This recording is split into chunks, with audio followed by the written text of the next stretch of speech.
Hello, everyone. I'm Tracy, and I'm here with Shane, and we have a very special guest. We have Eric Hecker, and Eric's video with Sean Ryan is the most sent to me video of all time. So a lot of you have sent me his interview with Sean Ryan. And so I know a lot of you guys are familiar with his work, his experience. So I'm really excited to be able to have him on my channel and for you guys to hear from him, his experience and his insight and things like that. So Eric Hecker was a firefighter contractor for Raytheon Polar Services from 2010 to 2011. He spent 366 straight days at the South Pole in Antarctica. And he was also chosen as a child for Project Stargate and trained to be a remote viewer. He also was in the Navy, specializing in submarines, and he is a whistleblower for the sake of humanity. So everyone, please welcome Eric Hecker. So Eric, thank you so much. I'm really excited to have you here. Thank you so much for having me. I appreciate your interest in this topic, and it's unfortunate the events that got us to chatting, but nonetheless, here we are, and this is a topic that people need to be more informed about. Exactly. So you're familiar with the event in Maui, how the town was burned and a lot of people were who lost their lives. A lot of people lost their lives during this event.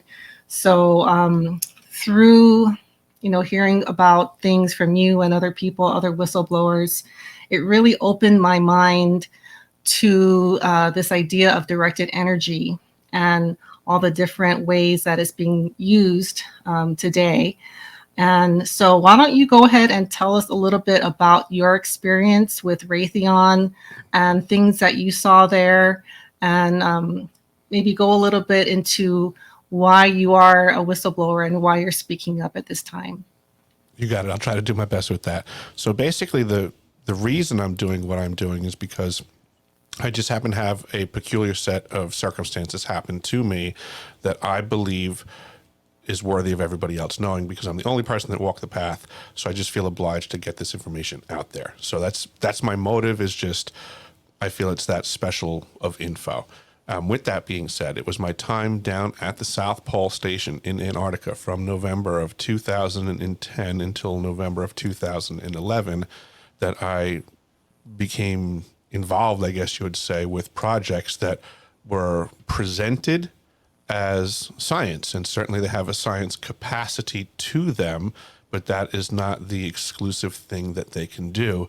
And it's through my research that I'm connecting the dots and finding out that there are at least 3 directed energy weapons systems at the South Pole Station. And I'm trying to get everybody to understand the weight that bears on society around us when we have these highly technologically advanced systems that are, for the most part, being operated by many rogue elements of government. And by rogue, I mean they're no longer operating with any oversight. So Right. They're doing whatever they want to do, amongst other factions doing whatever they want to do. And we, the people, are just caught in the crossfire of stuff that we have yet to even to begin consider is going on around us. So it puts them at a vantage point of knowledge and manipulation that it's almost beyond what the imagination could consider at this point. There's massive games being played and systems involved to the tunes of billions and trillions of dollars invested against we, the people of this planet.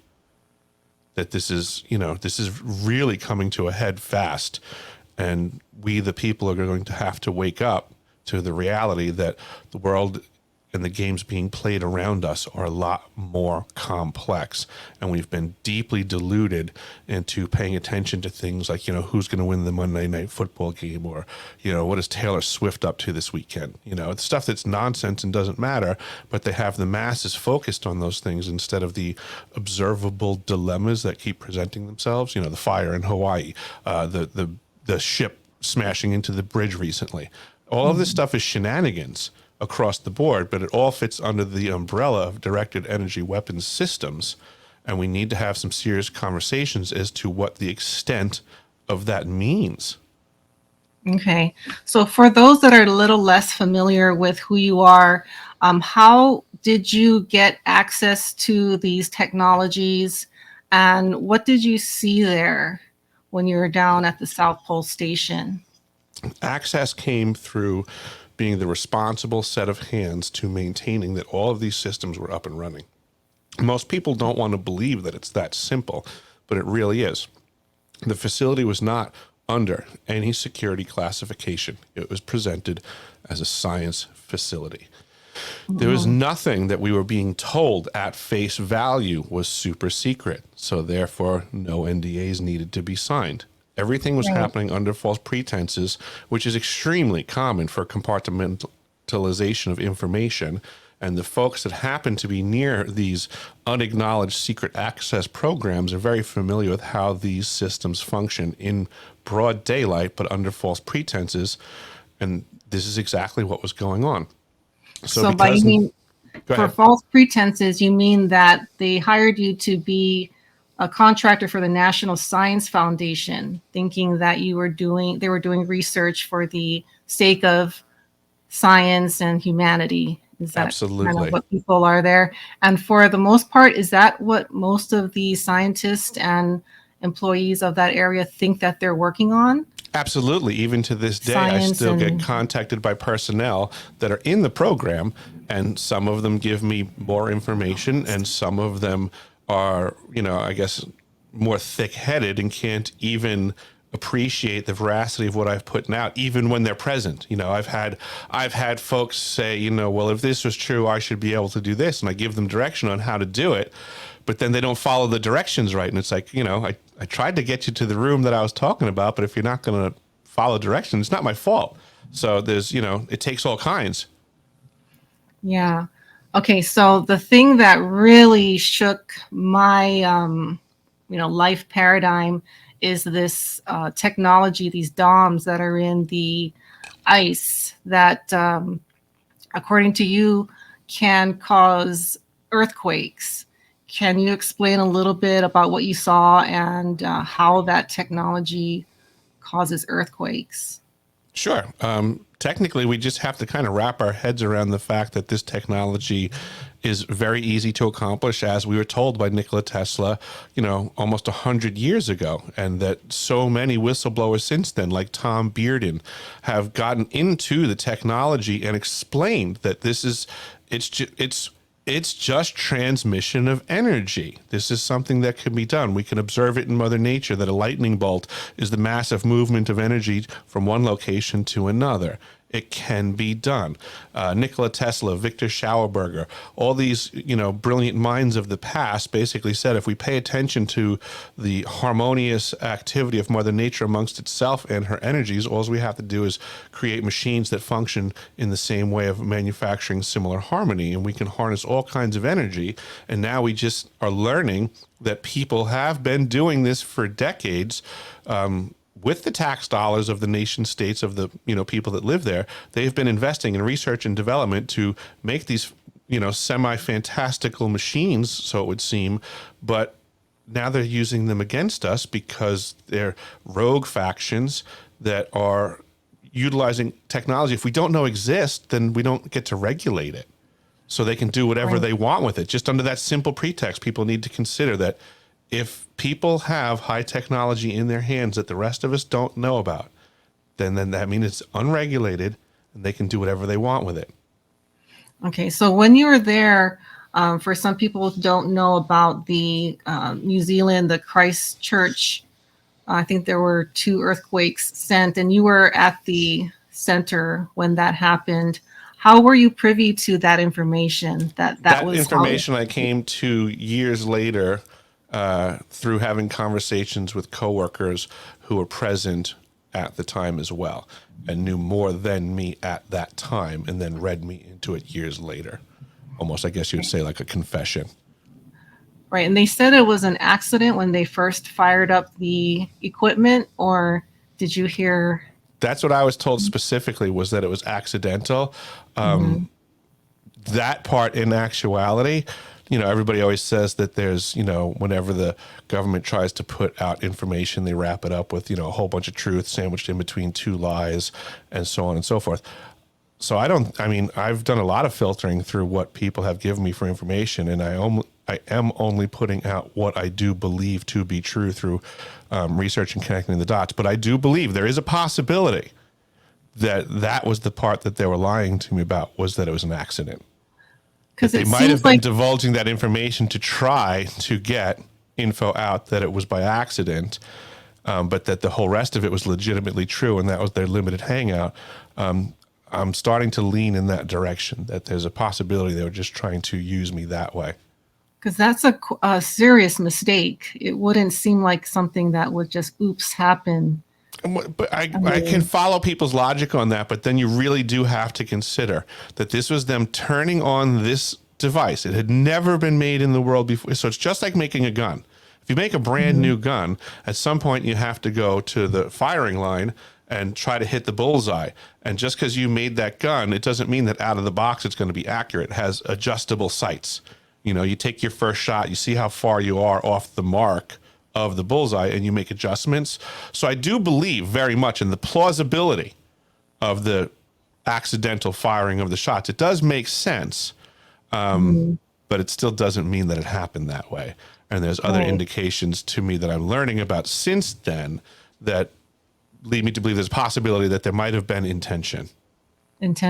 So when you hear about these earthquakes that have been going on, there was one, a decent one in New Jersey and all over the world. When you hear about a big earthquake like that, can you tell kind of where it is, if it was a man-made or a natural earthquake, or is there just no way to tell? I absolutely do believe that there is, but I do not want to pretend to be versed on the topic.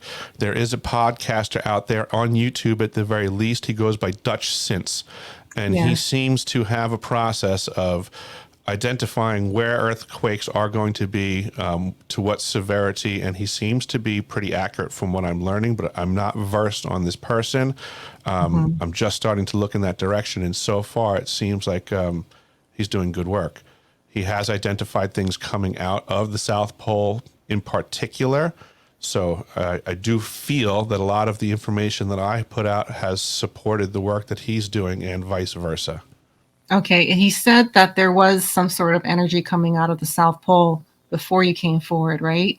I believe so. And then people, I believe, just kind of brought us together. I've been on a couple of episodes of some podcasts here and there where we had limited interaction, but I've always wanted to speak to him more because I believe what I've witnessed does support what he's saying to be true. Right. A lot of his content's been taken down or shut down, like his live streams have gone off unexpectedly. That's why I started my own website, because I came to the sad fact that freedom of speech is no longer free. So unfortunately, I now have to invest to have an uncensored voice. Right. Yeah, I'm feeling that too. Okay. So we've kind of talked about these directed energies going in the earth. What can you tell us about, as we say, directed energy, like lasers, or these energies or weapons that we can kind of see maybe evidence in a place like Lahaina? Shane, do you want to bring up a couple of images where we're kind of assuming that's what was going on, but do you know anything about things that could cause this type of damage? I know that so far, everything that I've seen for the damage in Hawaii is able to be explained by a technology that was proposed, at the very least, a couple of decades before the event. Yes. I don't believe in coincidences. So I believe what I've been trying to tell everybody is that we have to appreciate that these devices have been manufactured and they are in possession of people. And the only thing that could go wrong would be the limit of our imagination of how evil these people could be. Yeah, I agree. So you did mention the technology from a couple of decades ago, and I wanted to share real quick. It might be hard to see on your screen. This is a patent, actually, Okay. And this is for, microwave transmission using a laser generated plasma beam as a waveguide. So what they do is they use a high energy pulse laser to ionize the air that it travels through, which makes it conductive. And conductive materials, even ionized air, are reflective to microwaves. So if they arrange these lasers in a ring configuration, they can contain the microwaves inside of the plasma beam as if it were like an air duct, and they can channel the microwaves to the target. So now what I do believe, I want to show you some pictures from Lahaina. This is a church in Lahaina that at first glance appears to have been sliced down the center. But when you look closely, you can see that there was an electrical line running down the center of the ceiling. And it appears that some sort of energy propagated through the line, which the power was off, by the way. Some sort of energy seems to have propagated through the line and only burned in proximity to where the electrical line was. So here's another view of the ceiling where it was burned. And then here is the crossbeam that fell down, but it stopped burning after it fell. And then here's a close-up of where the electrical line was still hanging from the ceiling. And you can clearly see that it really only burned within an inch or two proximity of the electrical line. And to me, that seems to be indicative of microwaves. And I just wanted to see what your opinion was on that. It makes me think of the survey teams, right? So all of that wiring, like you said, was a place of problem. Well, all of that wiring has a frequency being pumped out through it that could be seeked upon. So the survey teams, whether it's water line, waste lines, gas lines, there's oftentimes a tracer wire that goes with it, or lots of times in an electrical distribution system, it's just a frequency that they ride on the system. It's one of the problems of living in an industrialized area is technically the entire electrical system is transmitting on a particular frequency so that the survey team can do locates. So it's very possible when I see those pictures, it makes me think that, well, whoever has a directed energy weapons system that's delivering whatever it is it's delivering, it's sure easy to target an area by attacking the electrical system by riding your frequency into the frequency that it's outputting. Right. It's better than sonar. It's a deadlock right off the bat. Okay. And so something that a lot of people kind of argue is that there were no actual lasers seen. Like people didn't actually see anything come out of the sky. Do you happen to know if these frequencies or these weapons are invisible? Of course they are. They're absolutely invisible. We're surrounded by invisible frequencies more than visible ones. So these are just the manipulations of devices that are absolutely working without being seen. I mean, ever since we had submarines, we understood the value of plausible deniability for your weapons platform not being visible. Yeah.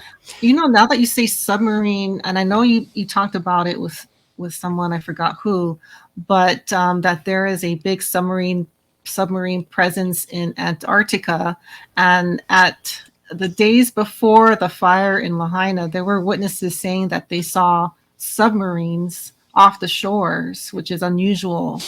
And I could never think, why would they have a submarine off the shores of Maui right before a fire? Yeah, I couldn't answer the latter part, but the former part was conversations that I had with John Warner IV. His father, John Warner III, was a former senator for Virginia and also former Secretary of the Navy, and was part of, covering for Operation Deep Freeze and activities down in Antarctica. And it was prior to him passing away, a little time ago now. But he had told John that there absolutely was massive amounts of submarine activity down in Antarctica. So this is coming directly from the Secretary of the Navy. Well, I shouldn't say directly. It's coming through his son, but it's, as good as we're going to get.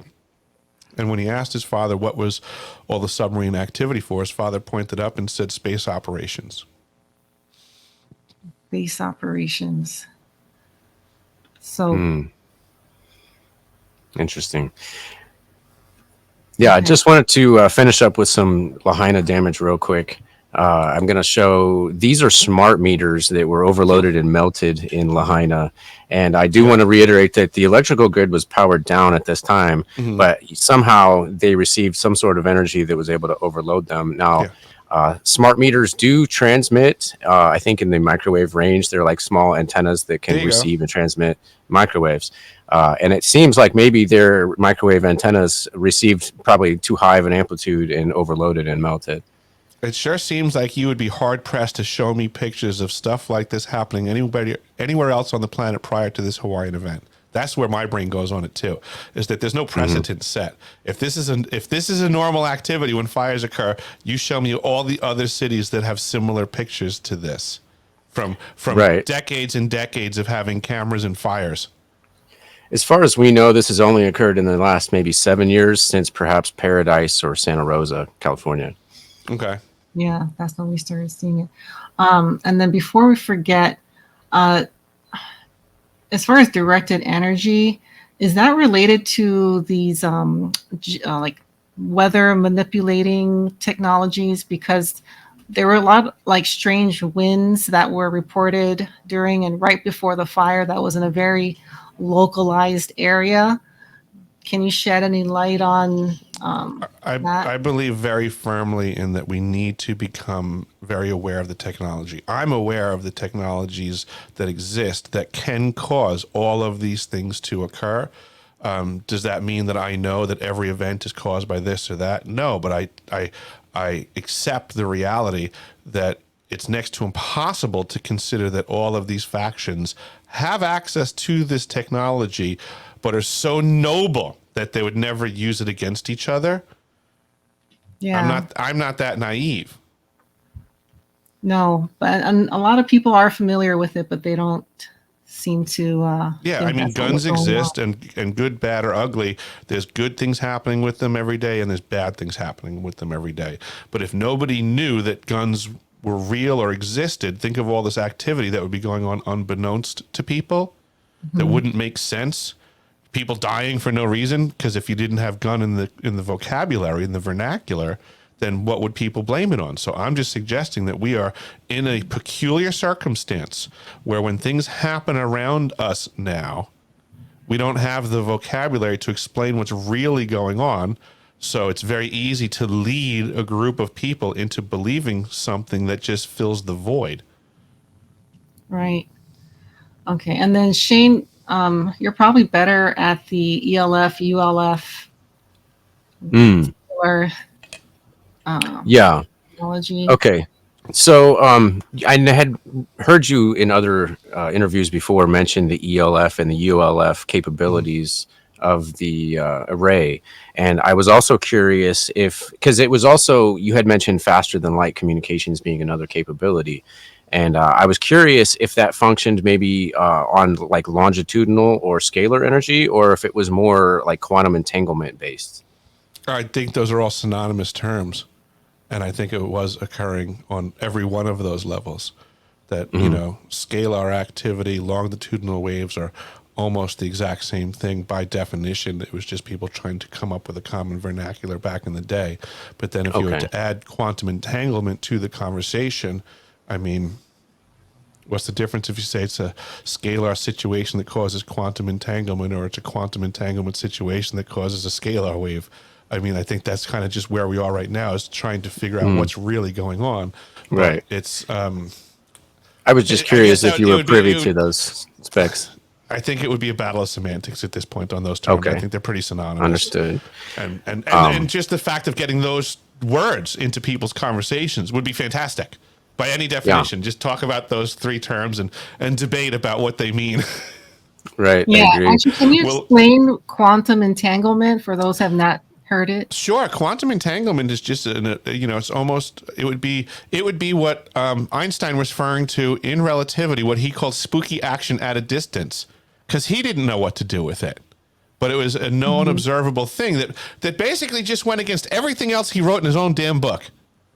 On relativity. He basically had appendices, and when he spoke about spooky action at a distance, it defied everything that he just said beforehand. And what that basically means is that there are ways to manipulate, at the very least, electrons and some other items that they're working with.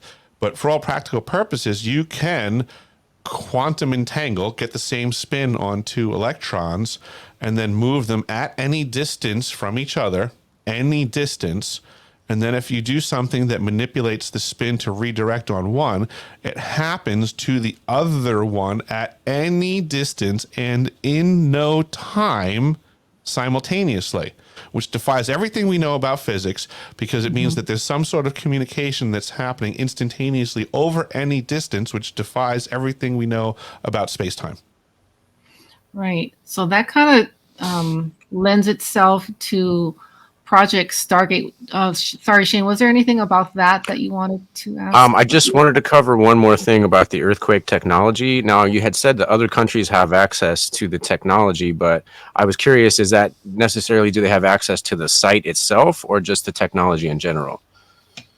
I believe both, that it's the South Pole International Amundsen Scott Station. So it is considered international. There is an international crew present all winter long at the site. So it is kind of a collaboration amongst nations. So this again, we the people, the common folk of the world, need to start paying more attention to who's colluding and conspiring. Right, and you saw some pretty Absolutely. important people come visit the station down there, right? When you were down there, I don't think myself personally. I think it was the following year that Kerry and the Popes and all those guys were showing. There was a big to do in 2014 because it was the anniversary of Amundsen, successfully beating Scott in the challenge to get to the South Pole. So it seems like ever since my time there, in reality, things have amped up by definition, because I was the crew that transitioned both the ice cube neutrino detector and the brand new South Pole elevated station from construction into operations and maintenance. So it was a very transitional time period for the location and the facilities and the science and the weapons, everything. Okay, got it. So, Shane, are you okay with me going into Project Stargate? Yeah, go for it. And things like that. So I know you mentioned that as a child you were involved with Project Stargate. So can you explain what that was and what that experience was like? Sure. It was at the time, just from what my recollections tolerate, just extremely peculiar. It made little to no sense and often seemed like backwards, like counterintuitive to everything else I was being taught. I went to a very old-fashioned, German, Irish Catholic school on Long Island, and it was very strict, and there was right and there was wrong. But when we would get pulled out of class to go to the library for these, Robert Monroe Institute inspired remote viewing protocol training things, I used to think it was like Bizarro World. There was Superman and then there was Bizarro, where everything was peculiar. And when we went into the library, things just didn't make sense from what they were telling us. Like in the regular classroom environment, you get asked a question, there's a right answer and there's a wrong answer. In the library, they were impressing upon us that, just answer the question as quickly as you can. Don't think about it too much. Every answer is the right answer. You can't have a wrong answer. Just whatever, comes to your mind when the question is asked, just say it immediately. There's no such thing as a wrong answer. They were constantly beating that into us. And it was just like, that made no sense to me, because they were very opinionated questions. And it just made no sense to me, this whole angle of attack on expedience versus accuracy, when I myself was questioning how accurate I could be. Okay. Do you know why you were chosen for that? I can only presume that I had some high aptitude for whatever it is they were looking for. I always tested well. I did exceptional in the lower grades of school. I was advanced in, probably every category. My mother refused to allow me to be moved ahead grades.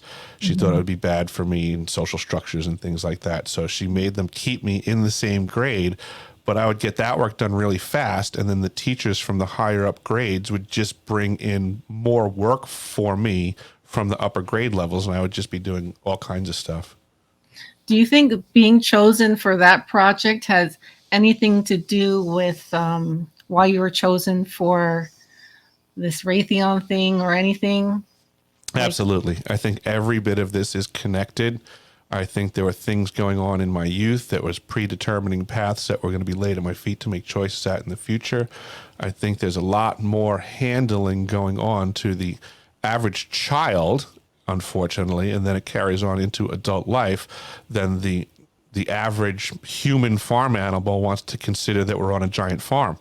You know, do the chickens and the cows on the farm really care about which pen they're going in? Do they realize that it's not their choice? Does it present as free will to them? We don't know. But are we similarly in a circumstance where we're less often applying our free will, but more so just making choices at forks in the road that were predetermined for us, and just choosing if you go into the corral on the left or the corral on the right is not actually freedom. You feel like that's been predetermined? Yeah. I feel like there's a lot more predetermination going on around us and no one's paying attention to it. But yet every single one of us can observe that we are all caught in some sort of hamster wheel of life where nobody's actually really doing what they want every day, but they're doing what they're supposed to be doing. Mm-hmm. And I also heard that when you were doing like plumbing and heating, you were in contact with some pretty important people, billionaires and things like that. Can you explain a little the people that you were working for and what kind of things you experienced? Yeah, I mean, that was one of the really peculiar aspects of my past, was I kept finding myself in these very odd conversation rings, I guess you would put it, you know, that it seemed that folks had a high regard for my opinion and whatever they were talking about for the business of the day. At the time, to me, it seemed, again, very benign. I wish I could think of great specificity of some conversation, but at the time, I was just more freaked out about the big goings on that now I'm being pulled into this conversation. The details were always silly to me. Like, I remember thinking, like, how is this even a hard decision? That much I recall. It was just, so again, it seemed silly to me. It didn't seem right. It was like, why are they even asking about this? It's so obvious. But then they'd always be impressed with, I guess, was less than an obvious answer to them. Do you remember what kind of conversations they were telling you to participate in? Usually just had to do with some dealings with other people. They'd be doing some business deal and they would be discussing, I guess, some other person in the deal. I guess they were trying to get a read on someone, now that I think about it. And they would say, you know, they would put out a situation with conversations that they were having and they just didn't quite know where the other person was coming from, but I found it quite obvious. And I guess I would just give input in that capacity. So they would ask your opinion on situations. What's this other person's thinking and how would you respond? And oh, okay. That makes sense. Business deals gone wrong for billionaires, and usually didn't seem like it was much more than spilt milk. Yeah, but looking back, that is a very, I guess, special environment to be in, right? Very it was very peculiar to be that. getting called over from the wet bar where I'm working on the faucet in some, super luxurious living room. And then all of a sudden I'm getting brought over to, don't worry about the faucet right now. Come here, sit down, let's talk. Yeah, that's very, very peculiar. Okay, and then the other topic that I've heard you speak out on that I'm very interested in, and I think we all should be a little bit more aware of, is Havana syndrome. So can you tell us what you know about Havana syndrome, what it's like, what it's for, and also how to know if you're being targeted with this type of technology? No is going to be very challenging because it's designed to be semi-unprovable. So, I mean, that's kind of the whole reason I'm trying to, I guess, how would we know is by getting everyone around us to be aware that they exist, and then we as a group have to pay enough attention to each other, because no one person is going to get believed. But if all of a sudden a whole bunch of people can say, you know what, Tracy is absolutely not acting like Tracy used to, something's the matter, and we can all talk to Tracy and we can figure it out, and then everybody together collectively will have an awareness of the symptoms of Havana syndrome. But it's going to take the love, care, and concern of everybody around us to pay attention as these nefarious technologies proceed to start manipulating us. It's a So, know thyself circumstance. We have to know thyself, know those that we love, and keep an eye out for them, because as things change, we have to appreciate that if there's technologies that can induce those changes, we have to at least appreciate that it's possible that those technologies are causing it. It's just being realistic. right. So, I know I've heard this is a topic that I feel like is becoming a little bit more open and people are talking about it. There's some people, they say that they hear like cicadas or like crickets when they Okay. think they're getting targeted.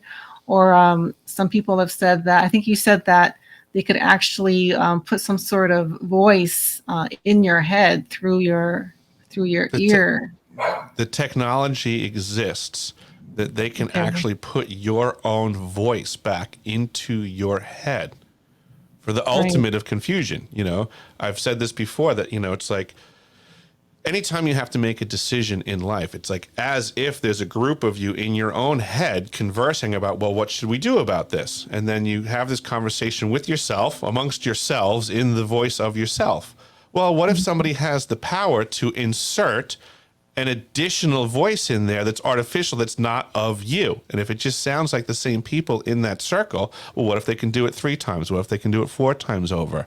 Can they overpower your own opinion by imposing as you within yourself? And the technology exists that says, yes, this That this is technology doable. could put an actual voice or put an idea. Like, do you Both. think people can actually hear In a however voice? you want to define, however you can appreciate that that conversation exists in your head, the technology exists that they can intrude upon that conversation with an additional aspect of yourself that just sounds like you and would be now Oh, part of the herd of the choices that you are creating amongst your own thoughts.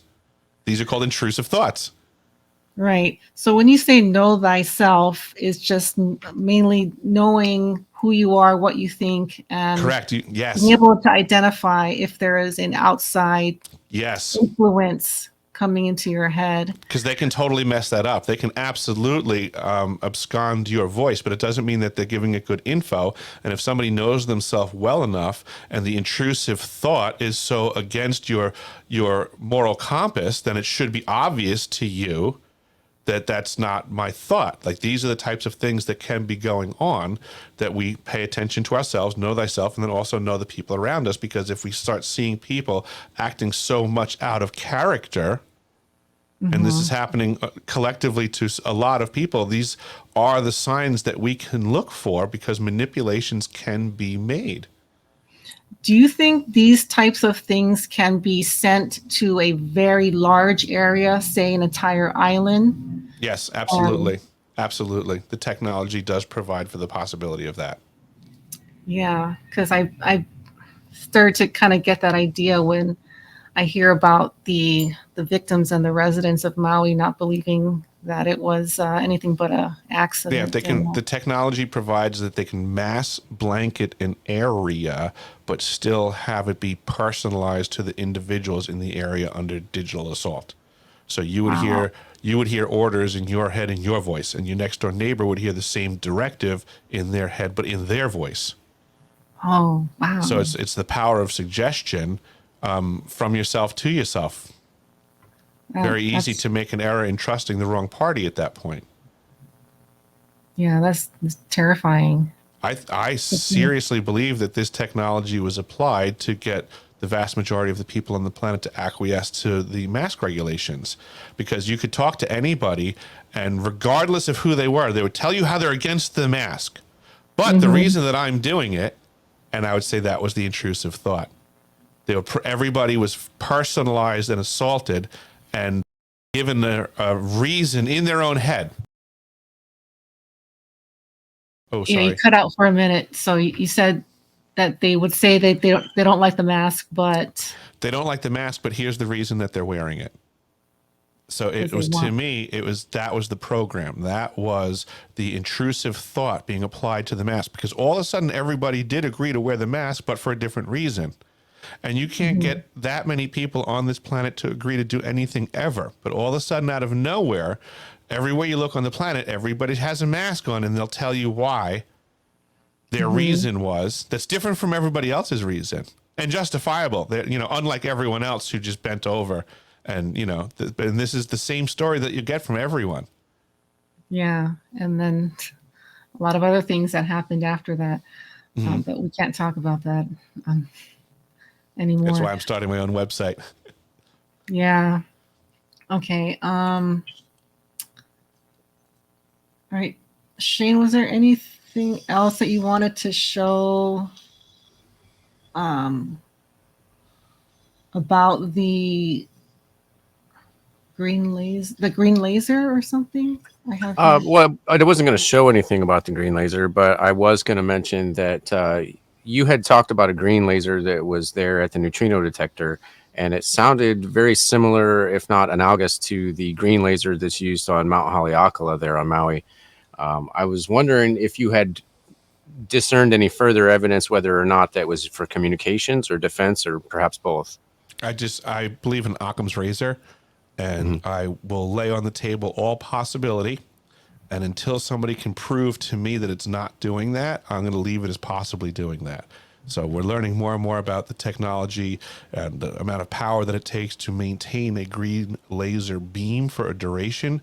And I assure you, this was a massive duration compared to what they're stating the standard firing rate is of like milliseconds per power burst. I mean, I saw a sustained beam for minutes on end. And apparently everybody's telling me that just witnessing that was impossible because, there's no such thing as the amount of power that can do that. But now we're learning about, that there is the power to do that there are these things called chemical lasers that, they can release an agent and then energize it with the laser, and things are different. We're learning about things now called superfluids, which this is a new one to me, and I've done very little research on it. But what I have learned is, unbeknownst to me at the time of being at the South Pole, was that we had a savage amount of what was called superfluids on site. What is a superfluid?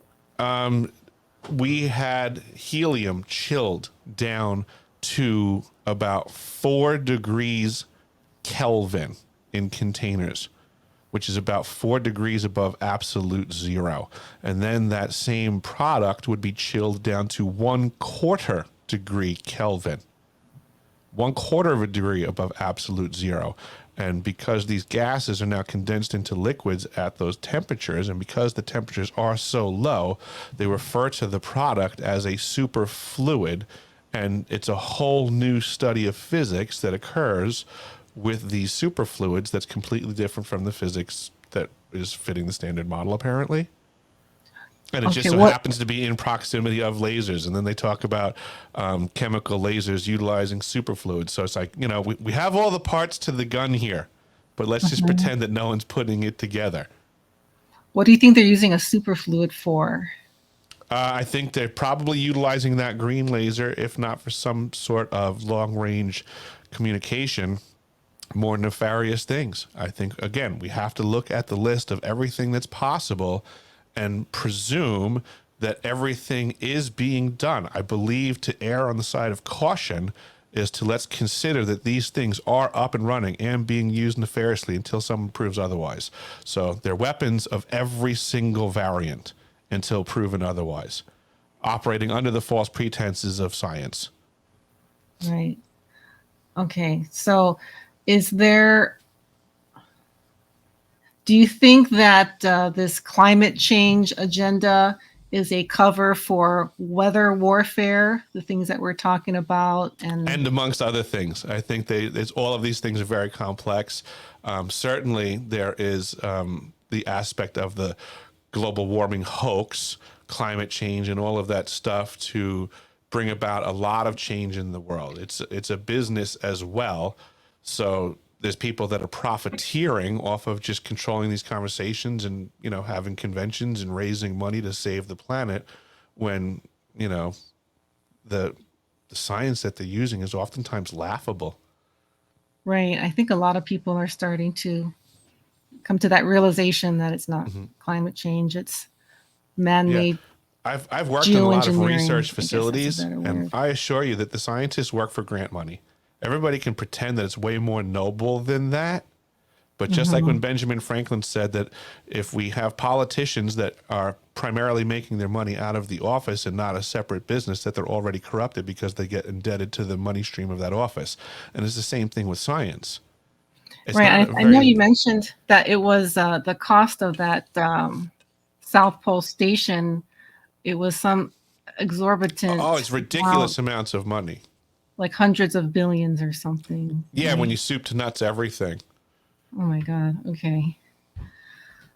All right. So let me think. So in closing, is there anything else you wanted to share with my audience, a message that you want everyone to take with them? Yeah, get way more active in your community. Get out of virtual reality and get into actual reality. We the people for the people, and we the neighbors for the neighbors is how we're going to rectify all the problems that we've been coming across. They've been utilizing technology to try to divide us, and they're winning. Oh, So it's that's the state of the union. I'm not here to sugarcoat it. We the people have to start doing something. We have to become active in creating the future that we want to leave for our children. We can no longer just sit around and discuss it. Our enemies are attacking us. You can see it in Hawaii and you can see it in other places around this planet with technologies that are way scarier than anything we've ever considered. So we need to pull together, grab by the bootstraps, and move forwards for the benefit of our children on this planet. all right. Thank you so much for saying that. Those are my feelings exactly, you know, for the next generation. I don't know if I'll be around for the end of everything, but I think my kids will be. So, again, thank you so much, Eric. And I would love it if you came back on and shared more of your expertise. And I'm sure a lot of people are going to have questions. So, it was a pleasure having you on. And thank you so much for your bravery, for coming forward, and also for inspiring me to look at things differently. And I feel like that kind of propelled me on the journey that I'm on, because I was able to kind of open my mind to different possibilities. So thank you so much for doing that. You're welcome. Thank you for being So, open-minded and asking questions and getting out of the box, so to say. That's a big challenge. It's like, taking the red pill in the Matrix. You made it out. yeah, I don't know if my life is any happier, but it's certainly a lot more interesting Well, at being least you able get to make to, decisions out of truth now instead of misinformation. right. That's Well, true. thank you so much for having me. Of course. Thank you, Eric. And thank you guys so much for tuning in. And if you like this video, please subscribe. And for everyone, like, comment, and share this video with as many people as possible so we can get the word out. So with that, thank you guys so much for being here, and I will see you all soon. Thank you. Bye.